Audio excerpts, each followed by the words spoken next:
guys. So this is the CB500F 2013 model in ruby red.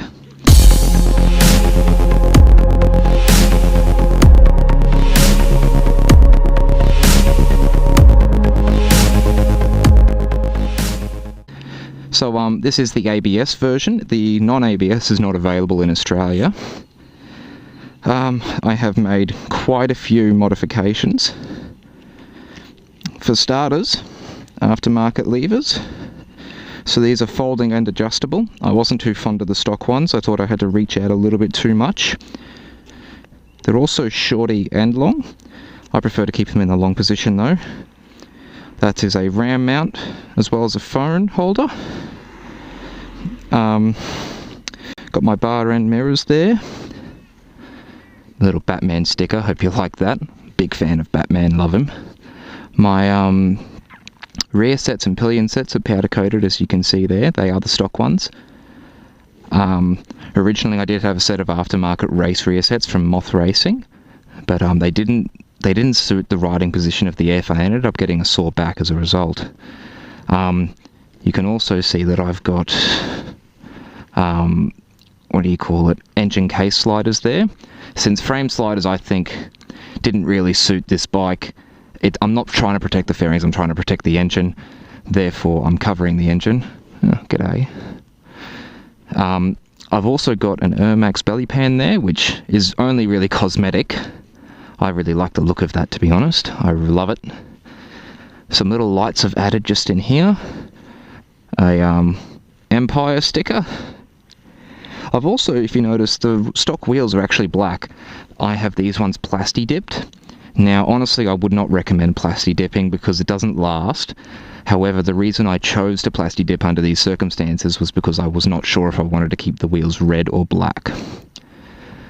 So, powder coating would have been largely irreversible, or it would have cost me a lot of money to reverse it. I thought, it's not worth it. I'll just get them plasti dipped, see how I like it. And honestly, I think I will be changing it back. That orange rim tape there is in my Molten Rock Tron light kit, and that actually glows in the dark because of a little UV light that I have located just behind here.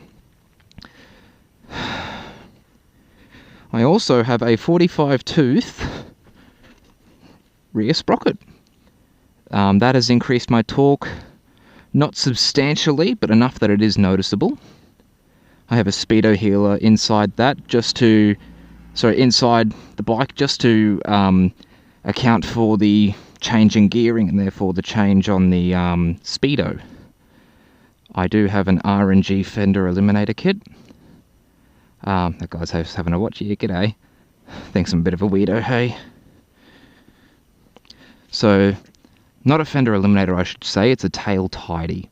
So what that does is reduces the size of the rear tail. These indicators were originally located about here, and this came down to about here. I have the official Honda rear cowl. Think that looks rather nice. On top of that, this is one very rare item actually, a Cowl Evo 2. I have not seen a single one of these in Australia. As far as I know, I might be very well the only person that has one. Gives the exhaust a nice deep rumble.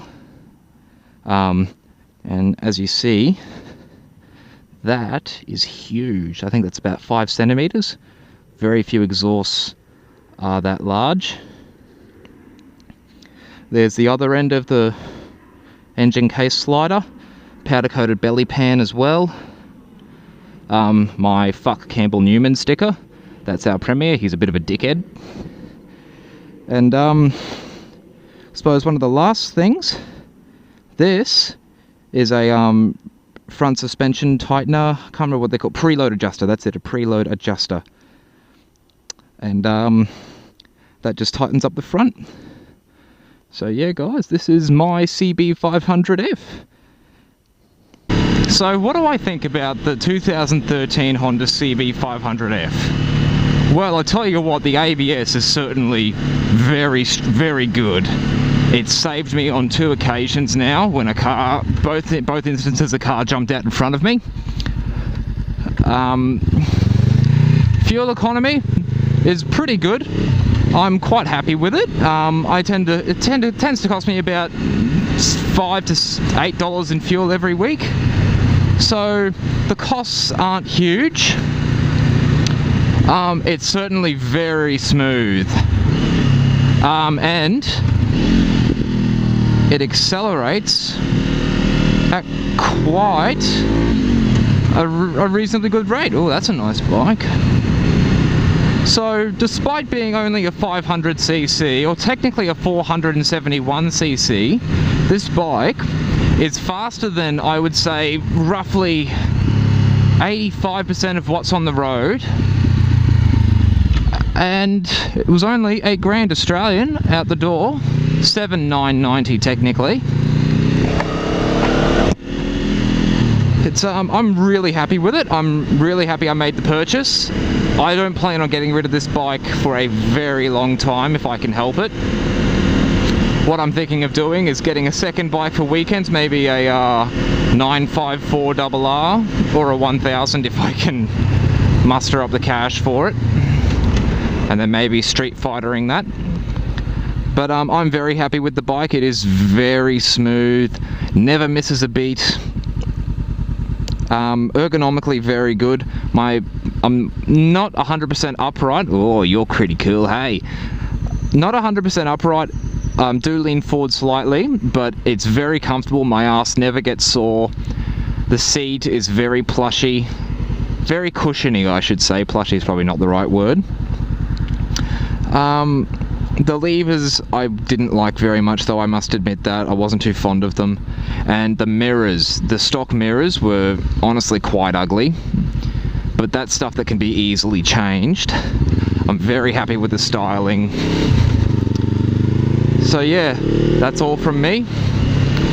If you like these videos, feel free to subscribe, leave a comment, give it a like. Otherwise, hope you all have a great day, guys. I'll talk to you all later.